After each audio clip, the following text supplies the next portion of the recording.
Hi, and welcome to 1STO training. As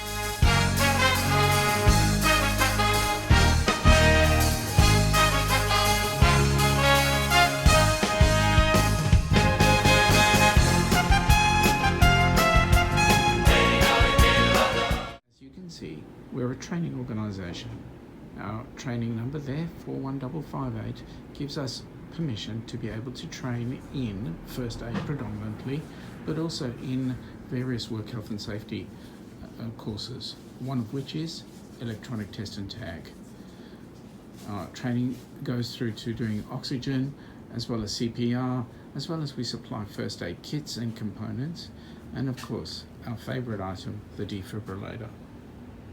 What we will be doing over the next few weeks is putting out various videos that will give you ideas on how to actually treat a casualty or deal with various circumstances such as CPR, a stroke, a diabetic person, someone who's anaphylactic, asthmatic, etc., etc.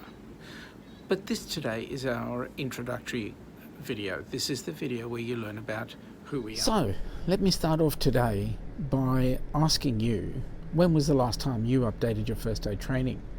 More to the point, when was the last time you updated your first aid kit?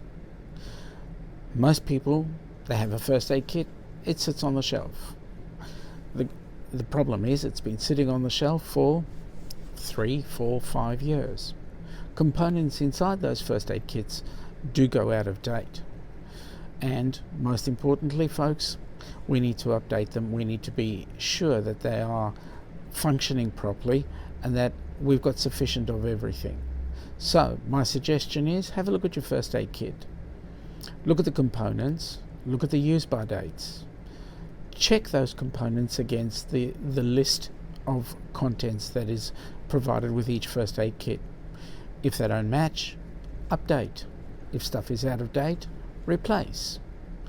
If the first aid kit is totally devoid of most bits and pieces on the list, get a new kit.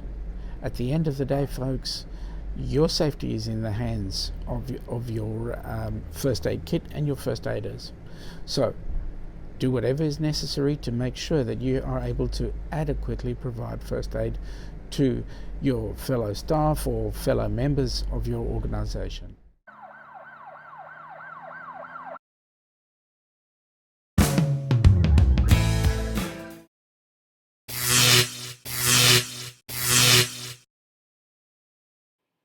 Let's hear from a satisfied customer.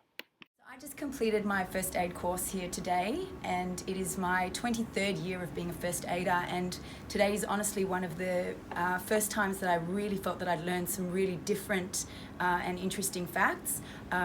Sean today was my coach and mentor. Hi folks.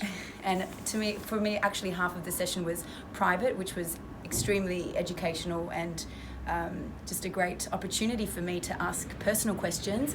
One of the things that really stood out for me today was talking about Bell's palsy versus having a stroke, because they both can present with a droopy face, and one of the acronyms that you can use to know whether or not it is Bell's palsy or a stroke is the FAST acronym, which stands for their face, lifting if they can lift their arm, if their speech is impaired or they're confused, and also the time that they have for a stroke is 4.5 hours to get them to a hospital or to assistance, so to a doctor.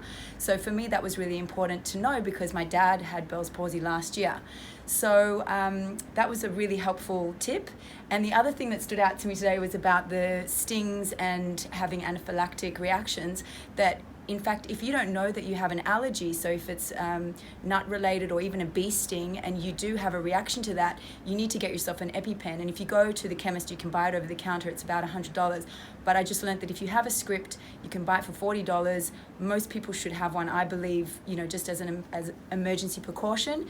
And I'm definitely going to go out and get that just to have. I've also got in my car, I've got my gloves and my bandages and things for emergencies.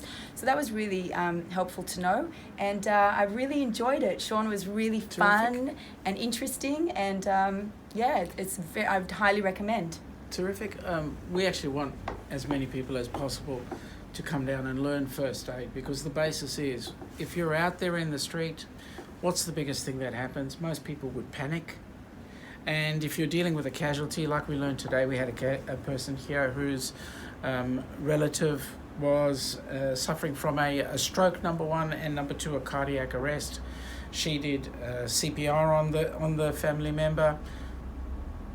Unfortunately, the result was not a good result, but she actually did CPR, and this is the big thing that most people don't. So here at 1SDO Training, we try and get people to come on in, have a go, do it in a fun format as you enjoyed, and see what we can learn. We all learn from each other.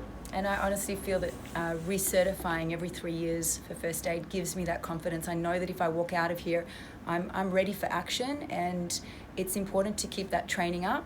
It's very affordable here as well. It was a very convenient location, and I just highly recommend it for everyone to be qualified and certified in first aid. And we had fun, didn't we? We did. I really honestly did. Well, folks, that brings us to a close of our session today. Next week, we'll be talking about DRS ABCD. If you like what you see, please subscribe to our channel, as well as like our video at the bottom. Have a great day.